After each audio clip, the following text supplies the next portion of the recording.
Bapak berikanlah kelulusan, saya mau ujian. Setelah berdoa, terus bicara dengan Mbak Inene di kuburan. Mbak Inene, hari Senin mau ujian bahasa Jerman. Kok Mbak Inene lulusan pernah sekolah.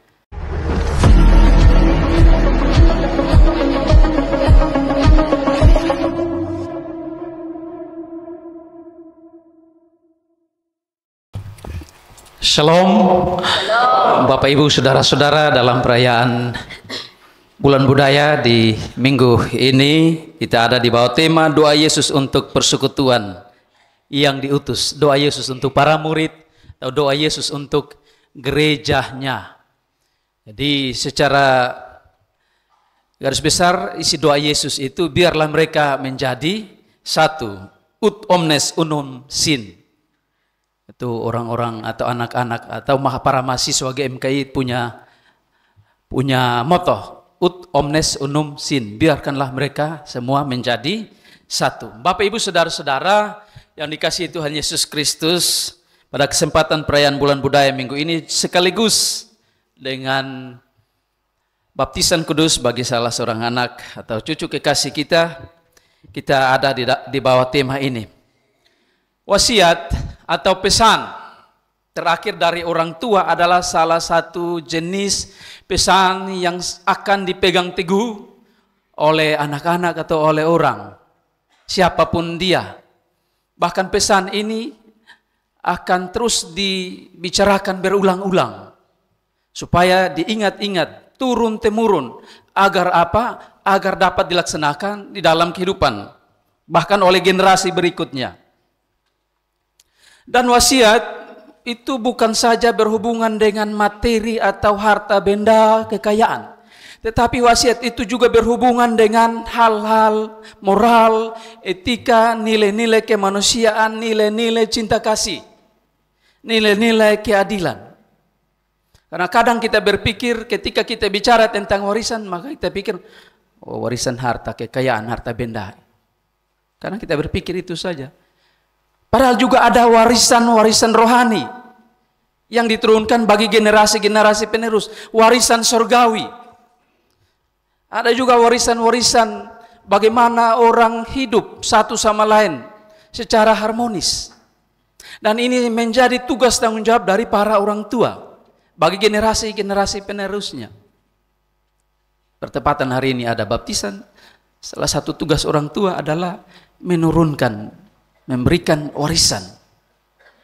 Yang terpenting adalah warisan iman, warisan cinta kasih, nilai-nilai budaya, moral, etika, sopan santun.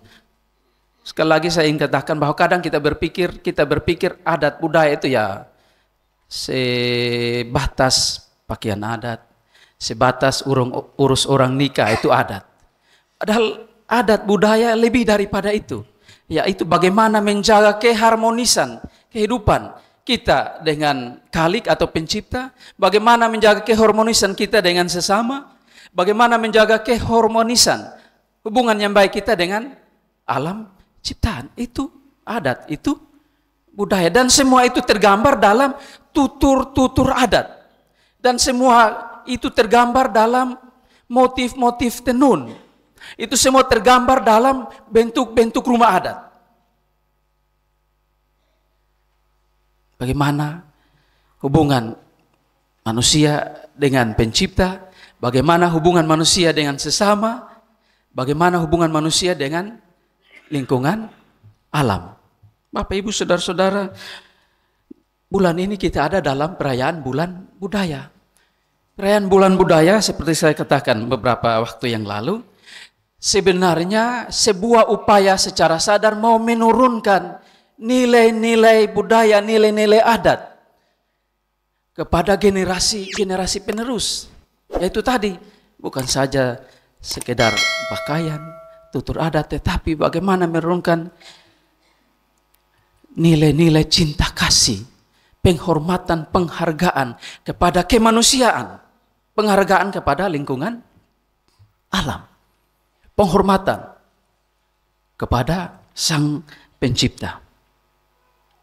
Ketika kita merayakan bulan budaya juga, itu mau mengajak kita untuk mengkritisi setiap budaya. Budaya turun-temurun yang diberikan oleh para leluhur kita, bahkan budaya populer saat ini.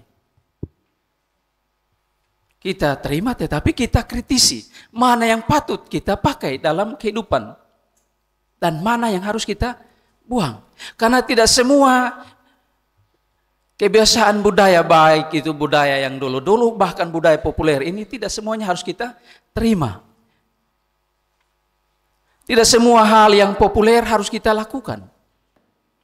Dan sekali lagi wasiat atau pesan Tuhan Yesus terkandung di dalam doa Yesus. Kenapa terkandung di dalam doa Yesus? Karena memang setiap doa bukan saja berisi ungkapan terima kasih. Setiap doa bukan saja berisi pengakuan, ungkapan terima kasih kepada Allah. Bukan saja berisi pengakuan kepada Allah, pencipta dan pemelihara, tetapi juga berisi harapan. Jadi di dalam doa juga ada harapan-harapan. Baik harapan kepada Tuhan Allah maupun harapan kepada manusia yang mendoakan. Bahkan yang didoakan itu. Supaya apa? Melakukan apa yang didoakan. Jadi setelah kita berdoa, mari kita lakukan apa yang kita doakan. Bapak, berikanlah kelulusan. Saya mau ujian. Setelah berdoa, terus bicara dengan Mbak Nene di kuburan. Mbak Nene, hari Senin mau ujian bahasa Jerman. Tolong saya dulu, tolong lagi. Kok Mbak Nene lulusan pernah sekolah. Bahasa Jerman apa lagi? Nah ini. Jadi pengharapan kepada Allah. Juga pengharapan kepada sesama yang didoakan, bahkan yang berdoa ada harapan. Melakukan apa yang didoakan. Bapak Ibu Saudara-saudara yang dikasihi Yesus Kristus, di dalam doa juga ada harapan kepada pencipta. Agar ya kalau berkenan pencipta itu mengabulkan apa yang kita doakan. Kita tidak bisa paksa Tuhan untuk mengabulkan kita punya permohonan. Terkadang kita berdoa minta ini, Tuhan jawab ini. Tuhan berikan kesabaran kepadaku. Apa jawab Tuhan begitu? Amin. Terus muncul orang yang menjengkelkan. Itu jawaban doa. Supaya apa? Supaya apa Bapak Mama? Latih sabar. Bapak Mama, saudara-saudara yang dikasihi Yesus Kristus, Tuhan kita. Mengapa Yesus dia sudah harus berhadapan dengan penderitaan? Gara-gara upaya karya penyelamatan para manusia dia harus mati. Tapi kenapa dia masih berdoa, berharap, memohon kepada Allah di surga agar melindungi manusia? Padahal dia semua mati. Kenapa masih pusing-pusing orang lain lagi? Pusing diri sudah tuh. Tuhan kalau boleh lepaskanlah aku dari penderitaan ini. Doa Yesus di Getsemani. Tapi jangan kehendakku yang jadi, melainkan kehendakmu yang jadi. Sekali lagi, kenapa Yesus semua mati tapi masih memikirkan manusia? Kenapa? Karena Yesus adalah sosok yang paling peduli dengan manusia di dunia. Tuhan Yesus adalah sosok yang selalu berbelas kasihan kepada setiap orang yang menderita, setiap orang yang susah, yang ditemuinya. Salah satu karakter Yesus yang sangat kuat dalam pelayanannya yaitu hatinya yang penuh belas kasihan. Dan ini harus menjadi panutan setiap orang yang disebut hamba dan pelayan. Kalau hamba dan pelayan Tuhan tidak punya hati yang berbelas kasihan, hati yang berbelas rasa, maka apa yang dia lakukan itu hambar. Hambar saja. Dan tidak mau atau tidak bisa ada dalam sebuah pengorbanan. Ya. Dasar yang kuat bagi pelayan Yesus. Oleh karena itu maka Yesus rela menolong setiap orang ketika ia bertemu berjumpa dimanapun. Yesus bukan saja menolong orang-orang Yahudi, Yesus juga menolong orang-orang lain di kalangan orang Yahudi. Dalam Injil kita bisa lihat bagaimana Yesus duduk makan minum dengan orang-orang berdosa. Bagaimana Yesus duduk bersama-sama dengan perempuan Samaria. Bagaimana Yesus menerima seorang perempuan berdosa yang datang membasuh kaki Yesus dengan rambutnya. Kemuliaan seorang perempuan, mahkota perempuan kan rambut. Pakai mahkotanya itu basuh kaki Yesus, bahkan pakai minyak yang sangat mahal. Yesus juga bergaul dengan Sakeus, bahkan bukan saja bergaul, Yesus tidur di rumah Sakeus. Sakeus pemungut cukai. Dan orang-orang pemungut cukai ini sangat dianti oleh orang-orang Farisi. Mereka, orang-orang pemungut cukai itu ada di sana. Tidak boleh bergaul dengan orang-orang Farisi. Tapi Yesus justru nginap di rumah Sakeus. Hari ini aku mau menginap di rumahmu karena engkau juga adalah keturunan Abraham yang diberi perjanjian untuk diselamatkan. Papa, mama, saudara-saudara yang dikasihi Tuhan Yesus Kristus. Lantas apa isi doa Tuhan Yesus yang penuh harapan, penuh pesan itu? Kalau kita baca, lihat secara baik ada dua alamat doa Tuhan Yesus dalam bacaan ini. Yang pertama, doa Tuhan Yesus kepada Bapa di sorga. Tuhan Yesus memohon kekuatan dari Allah Bapa di sorga, agar Tuhan Yesus mampu menjalankan tugas tanggung jawab karya penyelamatan dengan baik sampai tuntas. Karena karya penyelamatan itu harus diselesaikan di atas kayu salib. Baru bisa ke sorga. Bukan langsung ke sorga. Dan ini butuh kekuatan. Dan ketika Yesus dikuatkan dan taat melakukan tugas tanggung jawab yang Tuhan Allah berikan, berarti Tuhan Yesus dengan sendirinya telah mempermuliakan Allah. Ketika kita taat kepada Allah, kita sudah mempermuliakan Allah. Dan ketika Yesus taat mengerjakan tugas tanggung jawabnya sampai selesai di atas kayu salib, Allah permuliakan dia. Yaitu apa? Naik ke surga. Kalau kita lihat bacaan ketika Yesus mati di atas kayu salib, menyelesaikan tugas tanggung jawab di atas kayu salib, ketika dia berkata sudah genap atau sudah selesai, kepala pasukan lihat ke atas kayu salib, bilang begini, sungguh dia ini orang benar. Ketika kita baca itu, di situ Lukas pasal 23 ayat 47, di situ bilang kepala pasukan ini memuliakan Allah karena melihat Yesus taat sampai mati di atas kayu salib. Papa mama, kita adalah orang-orang yang ditentukan sejak semula. Roma pasal 8 28, 29, 30. Khususnya 30. Kita orang Kristen, orang yang sangat bersukacita dan berbahagia walaupun kita tidak melihat Yesus, tapi kita percaya karena apa? Bukan saja karena kita percaya, bukan saja karena kita dikaruniakan itu iman, tetapi karena kita sudah ditentukan sejak semula. Roma pasal 8 ayat 30. Kita sudah ditentukan sejak permulaan. Kita dipanggil sejak permulaan dan kita dibenarkan, kita dimuliakan oleh Allah Bapa. Kita dimuliakan Bapak Mama. Padahal yang kita tahu kita muliakan Allah Bapa, tapi dalam bacaan ini kita dimuliakan. Lewat apa? Lewat ketaatan kita maka kita dimuliakan. Lewat ketaatan kita maka kita juga mempermuliakan Allah. Ini sungguh luar biasa. Sekali lagi, apakah hidup kita, pelayanan kita membuat orang mempermuliakan Allah? Seperti kepala pasukan melihat ketaatan Yesus maka dia permuliakan Allah? Ataukah kita semakin menjadi batu sandungan untuk orang jauh lagi dari Allah? Ataukah kita menghalang-halangi orang datang kepada Tuhan dengan sikap kita? Pemimpin terhebat India itu Mahatma Gandhi, itu Bapak Mama, sebenarnya dia Kristen. Begitu dia masuk dalam gereja ada sikut sana, sikut sini, kacau sana, kacau sini. Yang kedua, dia lihat dalam gereja ada ini tempat duduk orang yang dalam tanda petik orang hebat, dan ini tempat duduk orang yang orang yang tidak hebat dalam tanda petik. Minggu berikut dia tidak mau masuk lagi. Dia tidak mau masuk lagi. Apakah ketika setelah kita dibenarkan, kita sama seperti orang-orang Kristen saat itu di India? Tidak membawa orang untuk permuliakan Allah, malah menjauhkan orang atau menjadi batu sandungan.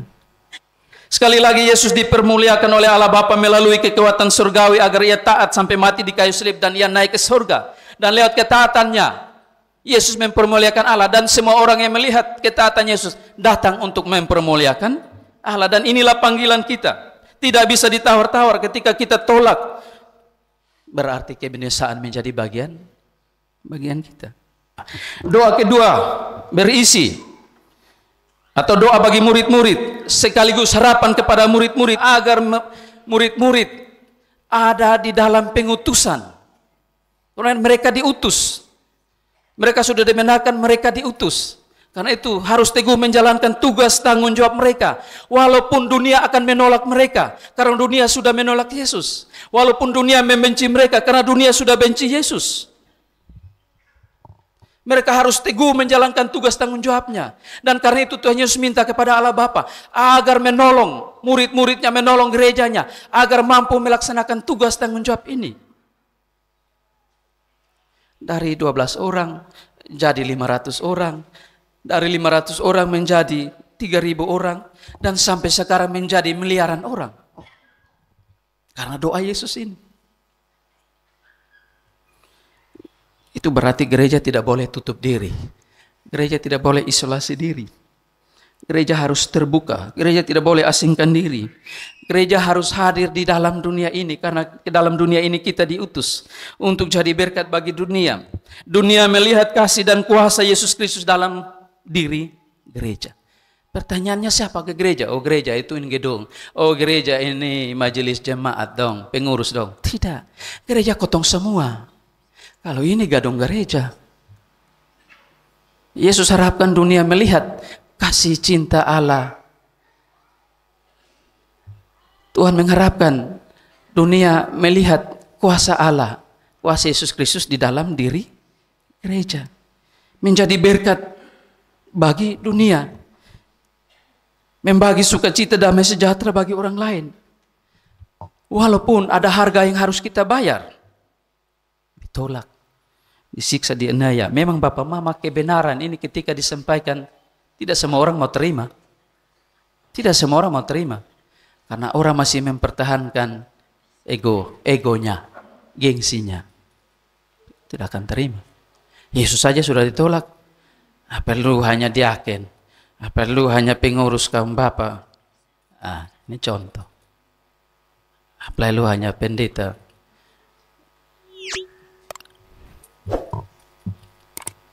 Para rasul ditolak. Dan kita lihat bagaimana akhir hidup para rasul Bapak Mama. Simon Petrus, secara manusia dia sudah berjasa. Menginjil bahkan sampai ke Roma. Akhir hidupnya apa? Rumah mewah tingkat? Oh tidak. Salib terbalik. Andreas apa? Salib bentuk X. Bahkan ada para rasul yang diikat di kuda terus ditarik di batu-batu sampai mati. Rasul Yohanes digoreng tapi tidak mati juga. Karena itu jangan kita berdoa, Tuhan hindarkan saya dari bahaya ketika saya menginjil atau ketika saya menjalankan pelayanan. Berdoa saja, Tuhan berikan kekuatan bagi saya agar mampu menghadapi bahaya apapun ketika saya ada dalam pelayanan. Dan justru kematian para rasul mempermuliakan Allah. Dan justru kematian mereka membawa orang-orang banyak datang untuk mempermuliakan Allah. Bapak Mama, juga doa Yesus ada pesan agar ada perlindungan Allah bagi para murid. Allah menolong, melindungi para murid. Ada perlindungan Allah bagi kita, jauh lebih besar dari segala tantangan dan beban pelayanan yang kita hadapi. Dan ini pengalaman kita semua. Doa Yesus yang ketiga berisi agar para murid dan gereja tetap menjadi satu. Ayat 21, supaya mereka semua tetap menjadi satu, ut omnes unum sin. Supaya mereka semua tetap menjadi satu. Bapak Mama, Yesus tahu bahwa masalah besar yang dihadapi gereja adalah konflik yang menyebabkan perpecahan. Ada banyak aspek, ada banyak faktor yang menyebabkan konflik. Contoh, aspek primordial, kesukuan. Oh, kami suku yang paling hebat, yang berjasa di dalam gereja. Kamu bukan suku yang ini bagaimana? Ini faktor kadang menghancurkan gereja. Aspek ajaran. Ada kelompok-kelompok orang yang katakan diri orang paling benar, terus kelompok di sana kelompok yang tidak benar. Ada Farisi-Farisi dan kelompok orang berdosa. Karena kelompok Farisi ini menafsirkan ajaran sesuai keinginannya. Dan mereka menetapkan mereka orang-orang kudus. Pemungut cukai kosong. Bukan orang. Tapi justru Yesus datang mencari yang disebut bukan orang itu. Ada juga aspek sakit hati, ketidakpuasan, maka terjadi perpecahan. Dan pengalaman Gimit begitu toh. Rasa tidak puas, cek dulu, cek baik, jangan langsung rasa tidak puas. Perpecahan. Tiba-tiba menyanyi tepuk tangan di sana, cek. Ada gereja baru di sana. Gereja Ishak. Nah, ini bahaya di dalam gereja. Yesus tahu ini. Karena itu sebelum dia pergi, dia berdoa kepada Bapa. Dan juga dalam doanya ada harapan-harapan bagi murid-murid dan gereja agar bersatu. Karena ketika murid-murid dan ketika gereja bersatu, dunia melihat, dunia tahu bahwa Allah lah yang mengutus Yesus Kristus. Dan ketika murid-murid atau gereja bersatu, maka dunia akan datang mempermuliakan Allah. Jadi di dalam doa Yesus ada harapan untuk murid-murid, ada harapan untuk gereja. Untuk melaksanakan apa yang didoakan. Jadi kadang aspek sakit hati itu, tidak puas itu yang menghancurkan persekutuan. Bapak mama persekutuan ini dibentuk dengan harga yang mahal, yaitu pengorbanan Kristus di atas kayu salib. Oleh karena itu Tuhan Yesus berdoa agar bersatu. Gereja harus bersatu. Dan karena itu maka gereja harus berupaya untuk bersatu. Bersatu yang bagaimana? Apakah Gemit? Apakah Katolik? Apakah Pantekosta? Mari kotong bikin satu gereja. Apakah bersatu seperti itu yang dimaksudkan Tuhan? Untuk konteks sekarang? Bukan. Tetapi bagaimana kita sebagai gereja, orang-orang percaya menghargai satu sama lain dan menerima satu sama lain. Kalau pemimpin-pemimpin agama duduk bersama-sama, umat yang berbeda-beda lihat, wih, ternyata kotong pemimpin dong duduk sama-sama. Mari kotong duduk sama-sama. Begitu. Itu yang Tuhan Yesus mau. Jangan kotong tampilkan kotong punya perbedaan. Tapi mari kotong cari, melihat benang merah yang ada. Supaya walaupun kita gereja di kamar masing-masing, tapi kita sama-sama saling terima, saling hormati. Atas dasar bela rasa, semangat pelayanan yang Yesus tinggalkan. Bela rasa, bukan bela diri. Bela rasa. Kalau bela diri nanti bisa jadi bunuh diri. Yudas kan bela diri. Ambil kembali ini uang. Hasilnya apa? Gantung diri dan bunuh diri. Dan ada kelompok lain bilang yang mati diselip itu Yudas. Keliru banyak. Yang mati diselip itu bukan Tuhan Yesus, itu Yudas. Yudas bukan mati diselip. Dengar berita hoaks terus dijadikan sebagai sebuah kebenaran. Yudas mati gantung diri. Jadi mari kita bela rasa, jangan bela diri nanti jadi bunuh diri. Semua harus bersatu. Supaya apa?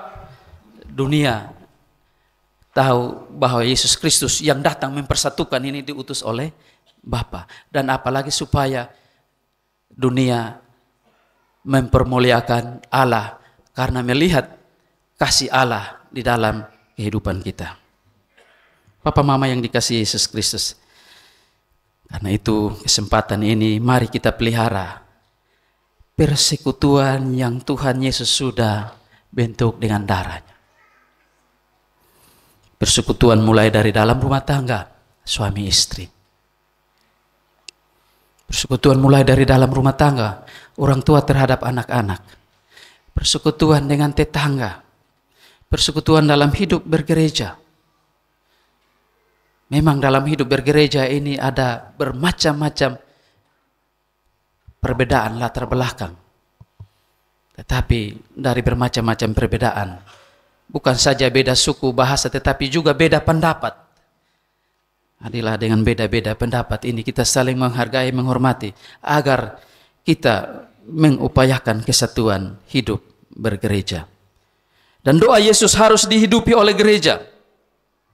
Di dalam doanya, di dalam setiap derap langkah kehidupan kita, supaya tercipta kesatuan dalam ikatan damai sejahtera. Supaya dunia semakin tahu Yesus Kristus adalah Tuhan. Supaya Yesus Kristus dihormati dan dimuliakan. Dan biarlah doa Yesus supaya mereka menjadi satu adalah doa kita semua dan upaya dari kita semua.